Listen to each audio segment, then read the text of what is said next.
Ray Wilkins adjusted his maintenance cap and squinted at the faded facade of PS 217. The abandoned school building stood like a forgotten monolith against the gray October sky of Queens, New York. Its red brick exterior was now a weathered rust color, windows boarded up or broken, a stark contrast to the renovated apartment buildings surrounding it. "This is it," said Marjorie Chen, Ray's supervisor, checking her clipboard. "District's finally selling the property next month. Our job is to clear it out and document the interior condition." Ray nodded silently, trying to ignore the unease settling in his stomach. At 47, he'd been a janitor for the New York City School District for over 2 decades. But there was something about abandoned buildings that always gave him pause, especially schools. "Team's inside already," Marjorie continued. "You're assigned to the East Wing classrooms, 3rd floor. 3rd floor? Ray frowned. "Thought the upper floors were condemned after the fire in '08. Marjorie shrugged. "Structural engineer cleared it last week. Just stay away from the northwest corner. Rest should be stable enough." As they approached the entrance, Ray noticed a thin silver chain around Marjorie's neck, a small diamond pendant catching what little sunlight filtered through the clouds. Must be new, he thought. Maintenance supervisors weren't exactly rolling in cash. "Something wrong?" Marjorie asked, catching his glance.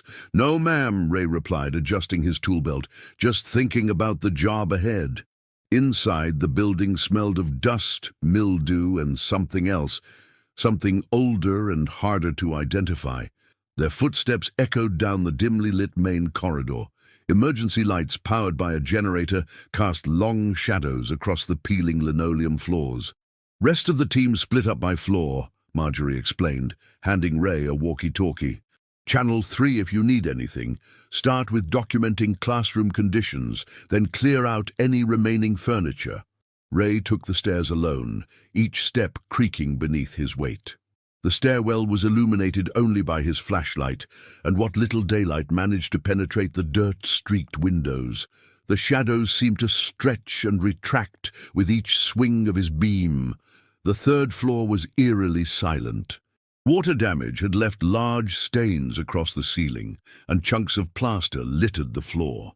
Ray moved cautiously down the corridor, checking room numbers. He was assigned rooms 301 through 310, former 5th-grade classrooms according to the faded signs. When he pushed open the door to room 301, what he saw made him stop cold. Unlike the other areas of the building that had been mostly stripped or vandalized, this classroom appeared almost untouched by time. Desks were arranged in perfect rows, a teacher's desk at the front, even faded educational posters still clinging to the walls. But what made Ray's skin crawl were the shadows. Despite the weak sunlight filtering through the partially boarded windows, each desk seemed occupied by a dark silhouette, like students sitting perfectly still, waiting for a lesson to begin. Ray blinked hard, shining his flashlight directly at the nearest desk. The beam cut through the illusion momentarily, revealing nothing but dust and empty space. But when he moved the light, the shadows seemed to return, more defined than before. "Just tricks of the light," he muttered, forcing himself deeper into the room. As he approached the teacher's desk, his boot crunched on something. Looking down, he found a cracked photo frame, its glass webbed with fractures. Carefully, Ray picked it up and wiped away the dust. It was a class photo, dated 1998. 23 children and their teacher smiled back at him. Miss Hamilton's 5th grade, written on a banner they held.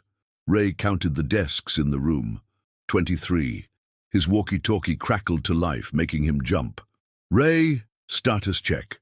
Marjorie's voice sounded distant, punctuated by static. With shaking hands, Ray pressed the talk button. "I'm in 301. All clear. Starting documentation now." As he clipped the walkie-talkie back to his belt, he couldn't shake the feeling that he wasn't alone, and when he turned back to face the classroom, he could swear one of the shadows had moved. Ray forced himself to focus on the task at hand. He took out his digital camera and began photographing the classroom, documenting water damage, cracked windows, and the peculiar arrangement of desks. With each flash of the camera, The shadows seemed to recoil slightly, only to settle back into place moments later. "This lighting is playing tricks on me," Ray muttered, wiping sweat from his forehead despite the October chill that permeated the building. As he moved between rows, he noticed something odd about the desks. Running his finger along one surface, he felt irregular grooves. Shining his flashlight directly on the desktop, Ray discovered names carved into the wood, old graffiti from former students. But unlike typical student vandalism, these names were all carved in the same handwriting. Maria, Jacob, Tiffany, Deshawn, Lily. One after another, each desk bore a different name, all in the same neat script. Ray checked the class photo again. The names matched the children pictured. The temperature in the room seemed to drop several degrees. Ray's breath fogged in front of him, and the hairs on his arms stood on end. The shadows at the desks appeared to deepen, becoming more substantial. His walkie-talkie emitted a burst of static, followed by a garbled message he couldn't make out. When he tried to respond, all he got was more static. Reception issues weren't uncommon in old buildings like this, but it didn't help his growing anxiety. Moving to the teacher's desk, Ray opened the drawers. Most were empty, save for the center drawer, which contained a leather-bound grade book. The pages were yellowed but pristine, as if recently placed there rather than sitting for over 15 years. The attendance record showed perfect attendance for all students until November 14th, 1998. After that date, the pages were blank. Ray flipped back to the front of the book, looking for the teacher's name. "Catherine Hamilton," he read aloud. As if responding to the name, the classroom door, which Ray had left ajar, slowly swung closed with a decisive click. Ray jumped to his feet, heart hammering in his chest. He rushed to the door and turned the handle. It wouldn't budge. "Hello?" he called, pounding on the door. "Anyone out there? I'm locked in." Only silence answered him. Ray reached for his walkie-talkie again, desperately pressing the talk button. "Marjorie? Anyone? I'm locked in room 301. Door won't open." Through the static he heard what sounded like children's voices, distant laughter and whispers. Then Marjorie's voice cut through, broken and distorted. "Moving to second floor. Static bad. Repeat." The transmission ended with another burst of static, then silence. Ray turned back to face the classroom, and what he saw made his blood run cold. The shadows were no longer formless silhouettes. They had taken on distinct shapes, the outlines of children sitting at attention, hands folded on desktops. And at the front of the class, behind the teacher's desk, stood a taller shadow, slender and feminine, with one arm outstretched toward the chalkboard. As Ray watched in horror, a piece of chalk rose from the tray and began to write on the board of its own accord, scratching out 5 words in delicate handwriting. "Where were you that day?" Ray backed against the door, fumbling with the handle again. The chalk hovered in the air, then snapped in half, one piece falling to the floor while the other continued to write, "You were supposed to clean." "I don't know what you're talking about," Ray gasped, his voice barely a whisper. "I wasn't assigned to this school in '98. The temperature dropped further. Ray's flashlight flickered, then went out, plunging the room into dim, grey light filtered through dusty windows.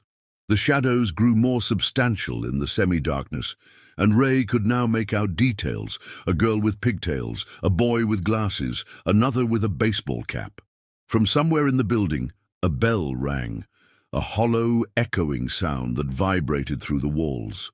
The shadows at the desks straightened, as if responding to a teacher's call for attention. And then the whispering began. The whispers surrounded Ray, coming from every corner of the classroom. They weren't threatening, but curious, childlike voices talking over one another. "Who is he? Not our usual janitor. Where's Mr. Phelps? Is it time yet? Has he come to fix it?" Ray pressed his back harder against the door, his mind racing. "Mr. Phelps," he repeated. The name was vaguely familiar. The shadow at the teacher's desk moved, gliding effortlessly across the front of the classroom. When it spoke, the voice was female, authoritative but gentle. "Children, quiet please. Let our guest speak." The whispering ceased immediately. Ray's thoughts tumbled over one another. Harold Phelps, he remembered now, an older janitor who'd retired shortly after Ray joined the district. They'd overlapped for maybe a year. I know Mr. Phelps," Ray stammered. "He retired years ago." The temperature fluctuated, warming slightly. The shadow teacher tilted her head, seeming to consider his words. "Can you find him?" she asked. "We need him to fix what happened." "What happened?" Ray asked, finding his voice. "What's going on here?" Instead of answering, the shadow teacher pointed to a vent near the ceiling. "It started there, November 14th. Ray followed her gesture. The vent cover was discolored around the edges, with what looked like black soot. A cold realization dawned on him. This wasn't from the 2008 fire that had damaged parts of the building. This was something else. "Carbon monoxide," he whispered. The shadow teacher nodded slowly. "Mr. Phelps was supposed to check. He always checked the heating system before winter, every classroom, every vent, but not that day." The shadows at the desks shifted restlessly. The whispering resumed, more urgent now. He was sick. Someone else was supposed to come. No one came. "We waited. Oh, we got so sleepy." Ray felt his legs go weak. He slid down the door until he was sitting on the floor, the implications crashing over him like a wave. "There was a carbon monoxide leak," he said hoarsely, "in November 1998. The shadow teacher moved closer. "The heating system was faulty. We had complained about headaches all week. Ms. Hamilton reported it 3 times. Ray's mind flashed to the gradebook. Perfect attendance until November 14th. Then nothing. "But there wasn't any accident reported," Ray said. "Something like that would have been big news. I would have heard about it." The shadow teacher's voice became bitter. "They found us in time. Emergency services revived most, but not all. The school board covered it up. Faulty maintenance would have cost them millions. Easier to transfer the survivors, seal this room, and let everyone forget." Ray's eyes widened. Who didn't make it?" The shadow at the third desk in the second row raised a small hand. "Me!" came a little girl's voice. "I was too small. My lungs couldn't fight." "Lily," Ray whispered, remembering the name carved on that desk. Another shadow raised its hand from the back row. "The ambulance took too long for me." "Deshawn," Ray said. A third shadow, barely visible in the corner, whispered, "I was already sick that week. Mum sent me anyway. The gas was too much for me." Ray felt tears forming. "Jacob," the shadow teacher nodded. "3 children and myself. I stayed with them, trying to wake them instead of getting the others out first. By the time I realized what was happening, I had breathed too much." Ray's mind raced. This explained why the upper floors had been closed off, why the district was only now selling the building after all these years. It wasn't just about the later fire damage, it was about covering up a tragedy. "What do you want from me?" Ray asked, his voice breaking. The shadow teacher approached, kneeling before him. Though her face was just darkness, Ray sensed tremendous sadness emanating from her. "The truth," she said simply. "We want someone to acknowledge what happened. The maintenance logs from that week disappeared. Mr. Phelps was blamed, forced into early retirement, but we know he tried to warn them about the heating system." "How can I help?" Ray asked. "That was 17 years ago." The shadow teacher pointed to the closed door behind him. "The maintenance office in the basement, the old records. The district missed something when they purged the files." Ray felt a chill that had nothing to do with the ghostly presence before him. He was being asked to expose a cover-up, one that could still have serious repercussions for the school district. The shadow of Miss Hamilton stood, moving back to her desk. "The children can't move on until the truth is known. Neither can I." Ray looked around the classroom at the shadow children, sitting silent and expectant. 3 of them, Lily, Deshawn, and Jacob, seemed darker, more substantial than the others, who were already beginning to fade. "The survivors," Ray realized. "They're not really here, are they? Just echoes, Miss Hamilton confirmed. Memories of that day. But the others, she gestured to the 3 distinct shadows. We've been waiting for someone who can help us. The school bell rang again, more distant this time. The shadow children began to fade further, all except the 3 who remained dark and present. "Will you help us, Mr. Wilkins?" asked Miss Hamilton's shadow. Ray stood shakily, a new determination in his eyes.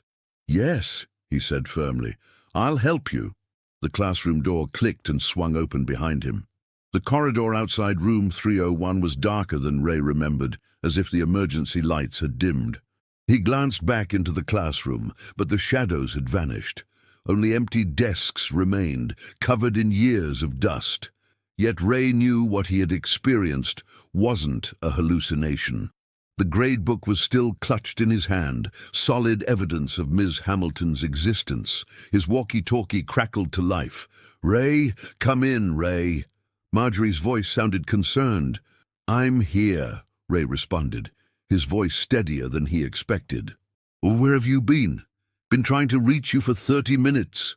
"Sorry," Ray replied, thinking quickly. "Reception issues. I'm heading to the basement. Need to check something in the maintenance office." There was a pause before Marjorie answered.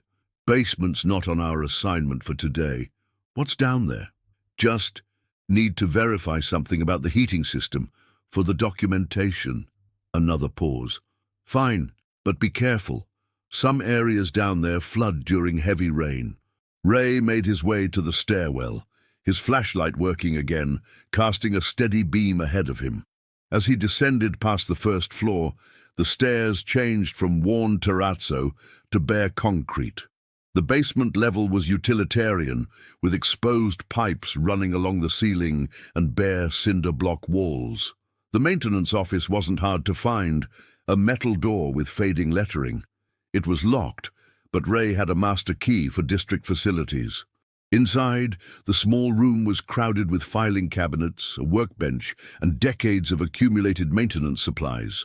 A thick layer of dust covered everything, undisturbed for years.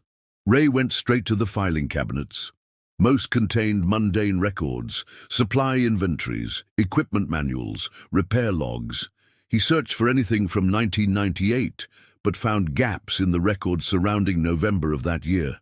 "They really did try to erase it," Ray muttered.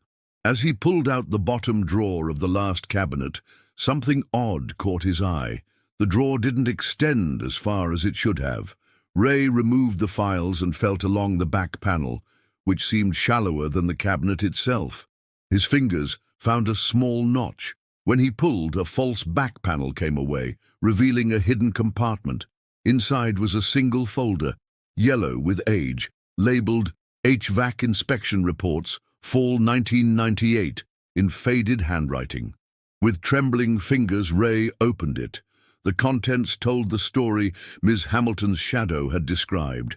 Weekly inspection reports from Harold Phelps, with increasingly urgent notes about the aging heating system. The final report, dated November 7th, 1998, included a red-stamped urgent across the top, with Phelps's handwritten note, "Carbon monoxide detector triggered in any zone, requesting immediate shutdown and repair of boiler unit 3. Danger to occupants." Paperclip to this report was a maintenance request denial from the district facilities manager, citing budget constraints and recommending continued monitoring instead of the requested repairs. Most damning of all was a memo dated November 15th, 1998, the day after the incident. It directed maintenance staff to remove all inspection records from September-November and reference only the approved narrative regarding classroom reassignments. Ray photographed each document carefully. When he finished, he felt a presence behind him. Turning slowly, he found himself facing 3 small shadows, not the fully formed shapes from the classroom, but unmistakably Lily, Deshawn, and Jacob. "You found it," Lily's shadow whispered, her voice faint but hopeful. "Yes," Ray said softly, "I found proof." "Will people know now?" asked Deshawn's shadow. "They will," Ray promised. "I'll make sure of it." Jacob's shadow approached Ray. reaching out a dark, insubstantial hand toward the folder. "Thank you," he said simply. As Ray watched, the three shadows seemed to brighten from within, their darkness giving way to a soft, golden light. They rose slowly toward the ceiling, becoming increasingly transparent until they vanished completely. Ray stood motionless, the folder clutched against his chest, tears streaming down his face.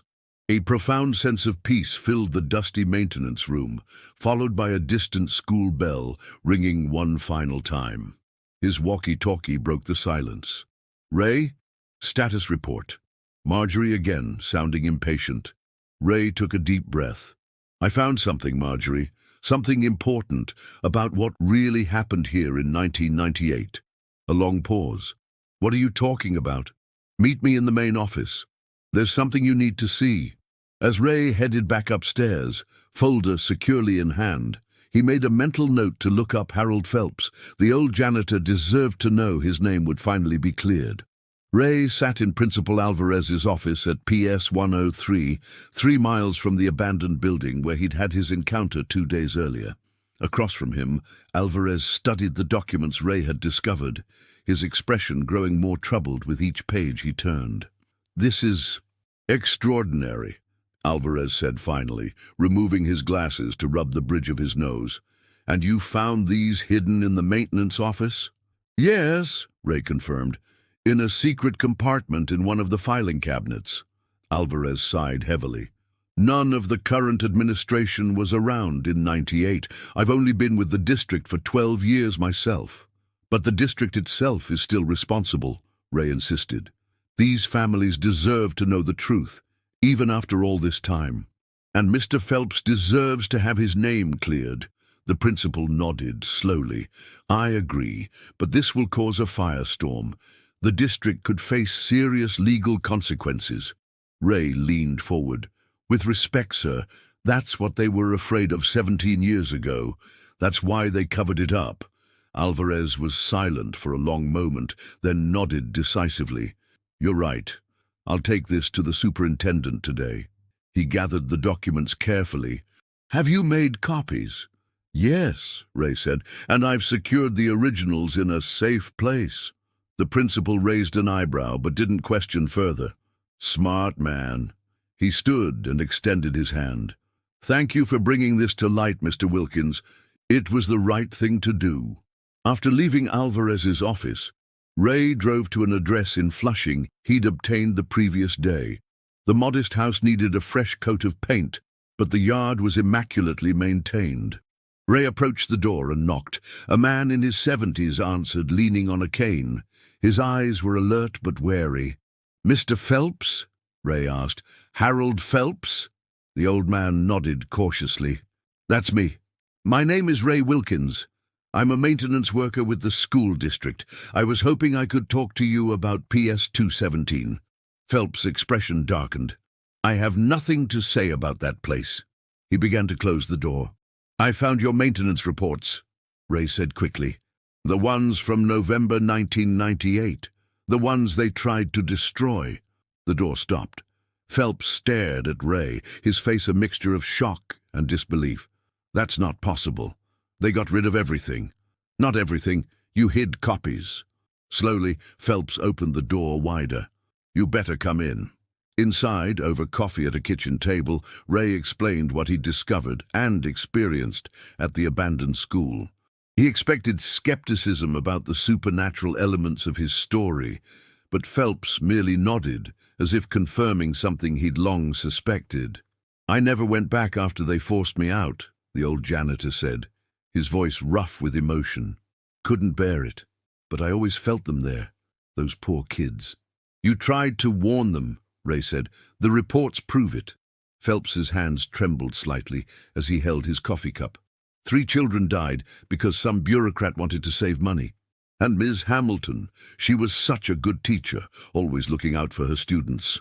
"The district is going to make this public," Ray told him. "Principal Alvarez promised. Your name will be cleared." Tears welled in the old man's eyes. Too late for those kids. Too late for her. "Maybe not," Ray said quietly. "I think I think they've been waiting for this, for someone to acknowledge what happened, to remember them. Phelps looked up sharply. You really saw them, Catherine and the children? Ray nodded. They led me to your reports. For a moment, the old janitor seemed lost in thought. Then he stood, moving slowly to a sideboard drawer. From it, he withdrew a yellowed newspaper clipping, which he handed to Ray. It was a small article from the Queen's Chronicle, dated November 20th, 1998, headlined, Local Teacher and 3 Students Hospitalized After Air Quality Incident. The brief text mentioned only that they had been transferred to different hospitals and that the school district had no further comment. This was all that ever appeared in the news, Phelps explained. A week later, they printed a tiny obituary for Catherine Hamilton, said she died of respiratory complications. The children's deaths were never connected to the school in the papers. Ray read the clipping carefully. Do you know the families of the children who died? Phelps shook his head. The district made sure I never had contact with them, part of my retirement agreement. The bitterness in his voice was palpable. But their names were Lily Chen, Deshaun Williams, and Jacob Goldstein. Ray committed the names to memory. I'm going to make sure they're remembered, Mr. Phelps. All of them. The old janitor's eyes filled with tears again. Thank you, he whispered. After all these years, a thank you. As Ray left Phelps' house, he felt a strange lightness. The burden of knowledge he'd carried for the past 2 days now seemed shared, and he was confident that soon the truth would be fully revealed. What he didn't expect was how quickly events would unfold. 3 days after Ray's meeting with Principal Alvarez, the story broke. The New York Post ran with the headline, Deadly School Cover-Up. District hid fatal carbon monoxide poisoning for 17 years. Other outlets quickly followed suit. Ray watched from the sidelines as the story exploded across local and then national media. The district scrambled to respond, initially attempting to downplay the significance of the discovered documents, then pivoting to a strategy of contrition when public outrage mounted. Current Superintendent Vasquez held a press conference, flanked by grim-faced school board members. We are deeply disturbed by these historical findings, she stated. While the current administration had no knowledge of these events, we take full responsibility for bringing the truth to light and making amends to the affected families. The families themselves were thrust into an unexpected spotlight. Ray learned from news reports that Lily Chen's parents had moved back to Taiwan after their daughter's death, believing the official explanation of a rare respiratory condition. Deshaun Williams' grandmother, who had raised him, had passed away in 2010, never knowing the full truth. Jacob Goldstein's parents had divorced in the aftermath of their son's death, his father becoming an advocate for school safety regulations. Harold Phelps was interviewed on local television, his dignified presence and clear account of his repeated warnings lending credibility to the story. He received an official apology from the district and a promise of compensation for the wrongful termination that had derailed his career. As for Ray, he kept a low profile, declining interview requests. He had told authorities he'd found the documents during routine cleaning, making no mention of shadow children or spectral teachers. Such details would only detract from the serious nature of the district's negligence. A week after the story broke, Ray received a call from Marjorie Chen. The district wants to speak with you, she said without preamble. Tomorrow, 10 a.m., central office. Am I in trouble? Ray asked, though he'd been expecting this. Marjorie's voice softened slightly. No. In fact, I think it's the opposite. The next morning, Ray found himself in the superintendent's conference room, seated across from Superintendent Vasquez and 2 board members.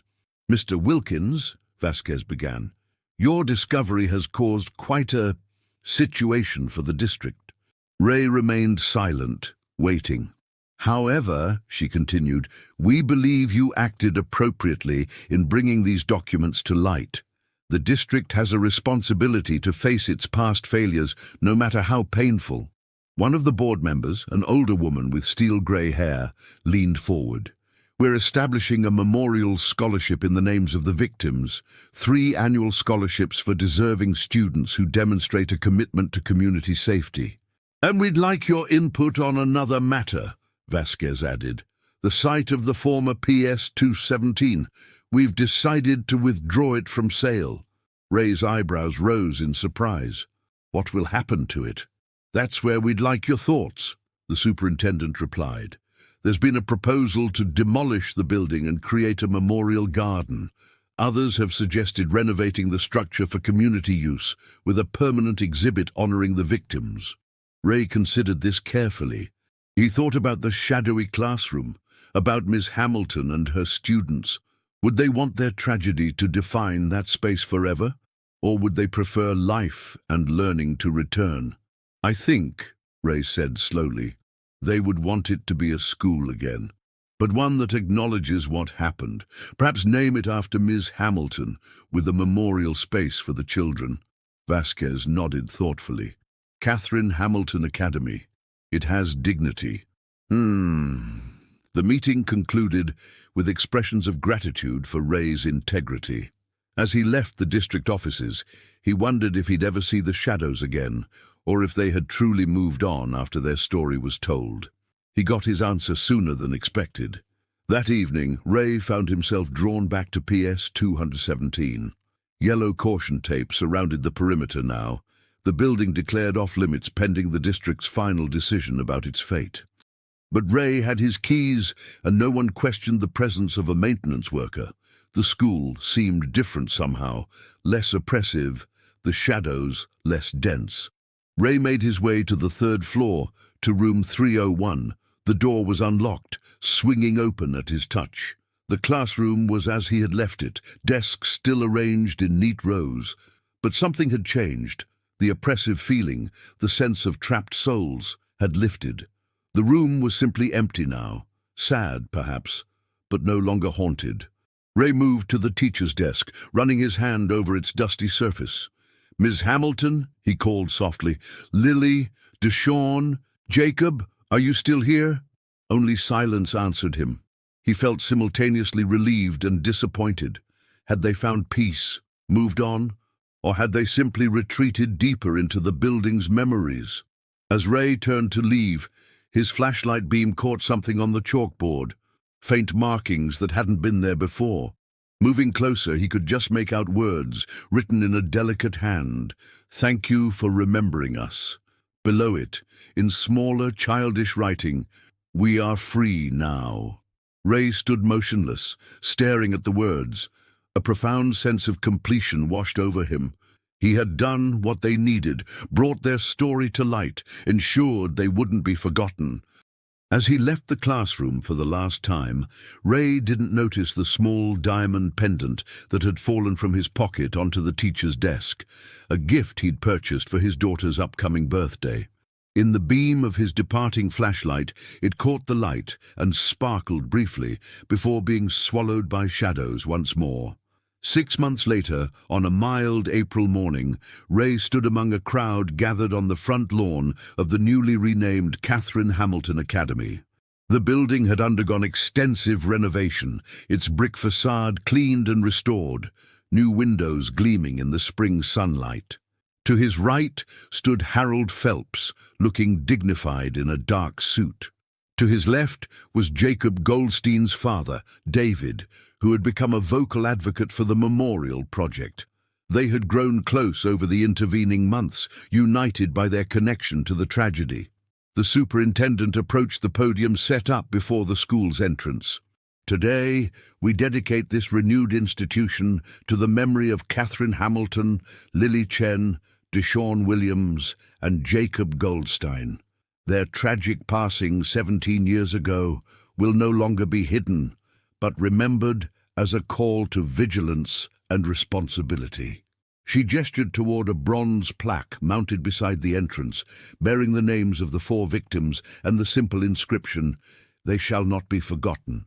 After the ceremony, as the crowd dispersed, Ray found himself alone before the plaque.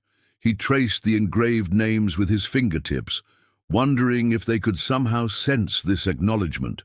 "They know," said a voice behind him. Ray turned to find a middle-aged Asian woman standing there studying him intently. "I'm sorry," Ray said. "They know what you did for them," the woman repeated. "I'm Susan Chen. Lily was my niece. My sister, Lily's mother, couldn't bring herself to come back from Taiwan for this." Ray nodded, understanding. "I'm Ray Wilkins. I know who you are," Susan interrupted. "You're the one who found the documents, the one who made all this happen." She gestured to the renovated school. "I just did what was right," Ray said uncomfortably. Susan's expression softened. "Do you believe in spirits, Mr. Wilkins?" The question caught Ray off guard. I'm not sure," he lied, unwilling to share his experience in room 301. "In our culture, we believe spirits can be trapped by unfinished business," Susan continued. "By injustice or being forgotten." She looked up at the school building. "I used to feel her here, Lily, for years after it happened, but not anymore." Ray swallowed hard. That's good, isn't it?" Susan nodded, her eyes bright with unshed tears. "Yes, it means she's at peace now. They all are." She reached into her purse and withdrew a small object, which she pressed into Ray's hand. "This belonged to Lily. My sister wanted you to have it." Ray looked down to find a small jade pendant in the shape of a tiger, a protective charm. "I can't accept this," he protested. "Please," Susan insisted. "You brought her justice. In our tradition, this creates a connection." She closed his fingers over the pendant. "Keep it safe." Before Ray could respond, Susan had turned and walked away, soon lost among the departing crowd.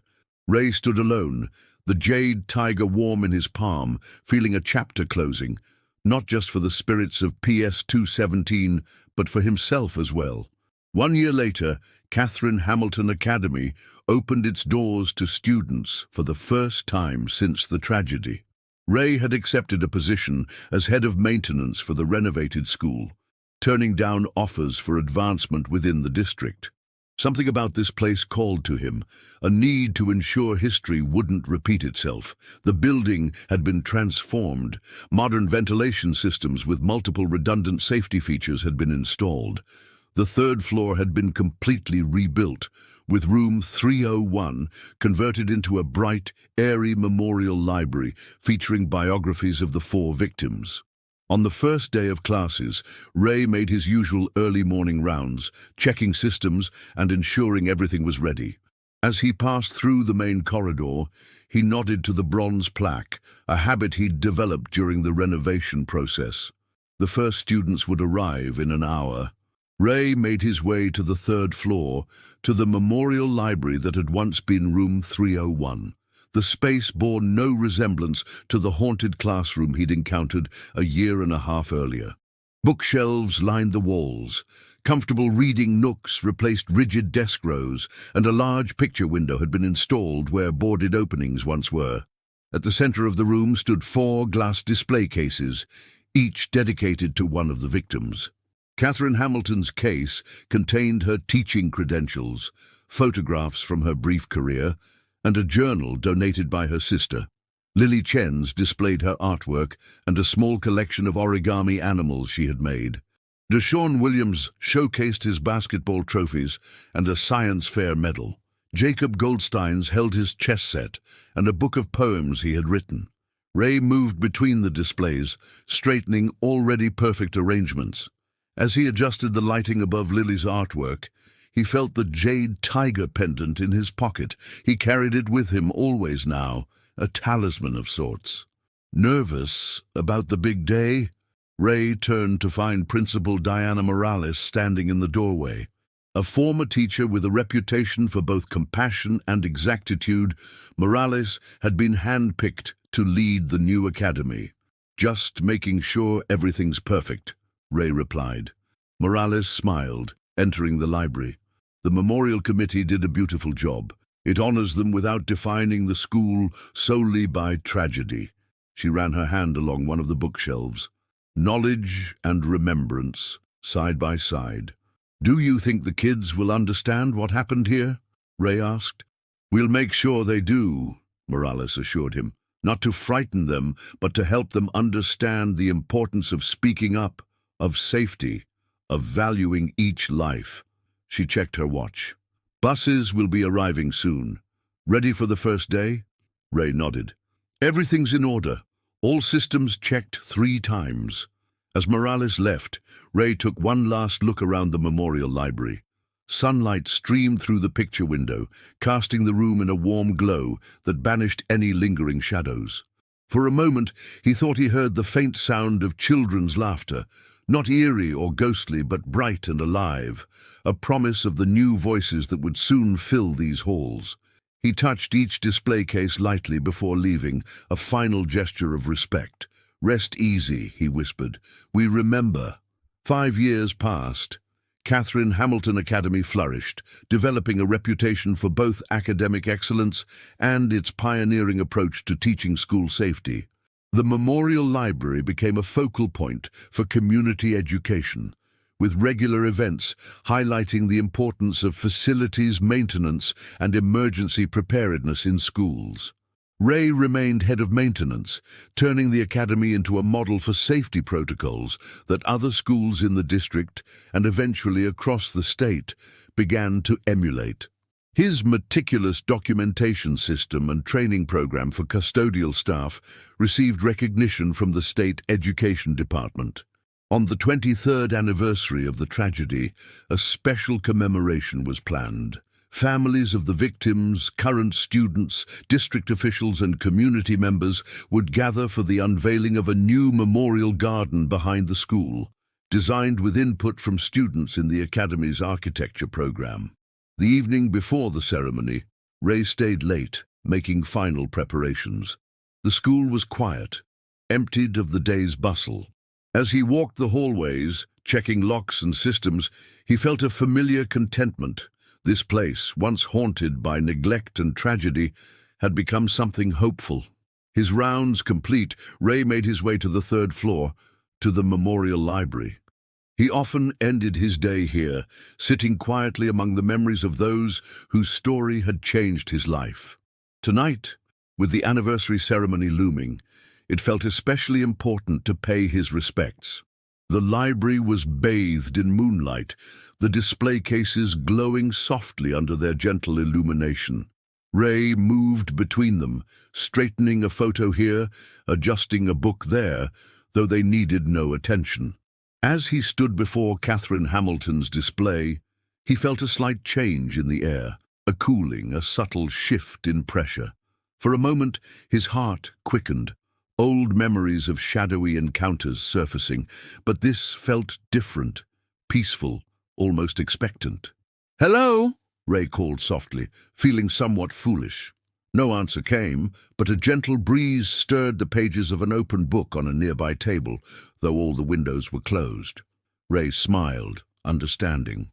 "I just wanted you to know," he said to the empty room, "that tomorrow the whole community will be here, your families, students, teachers, everyone." He paused, gathering his thoughts. What happened to you changed things. Schools are safer now, kids are protected better. The breeze continued, moving from display to display, like someone walking among them.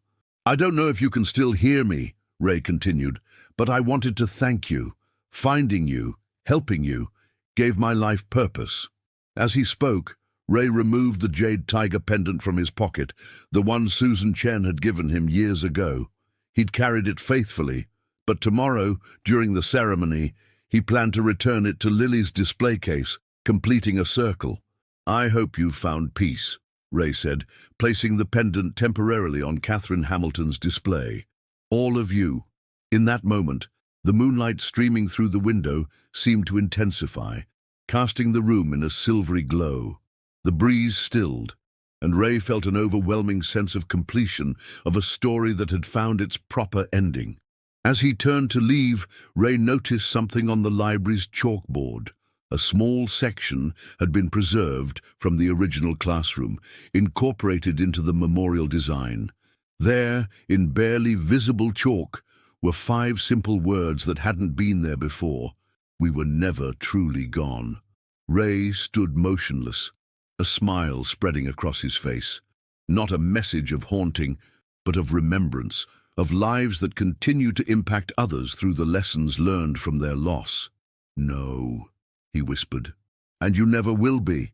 The next morning, as sunlight filled the memorial garden and the community gathered to honor 4 lives lost to negligence and cover-up, Ray stood tall among them. The jade tiger now returned to its rightful place in Lily's display. As the principal spoke of legacy and remembrance, Ray glanced up at the 3rd-floor window of the memorial library. For just a moment, he thought he saw 4 figures standing there, a tall woman and 3 children, not as shadows this time, but as bright silhouettes filled with light. They raised their hands in farewell, then faded into the morning sunshine.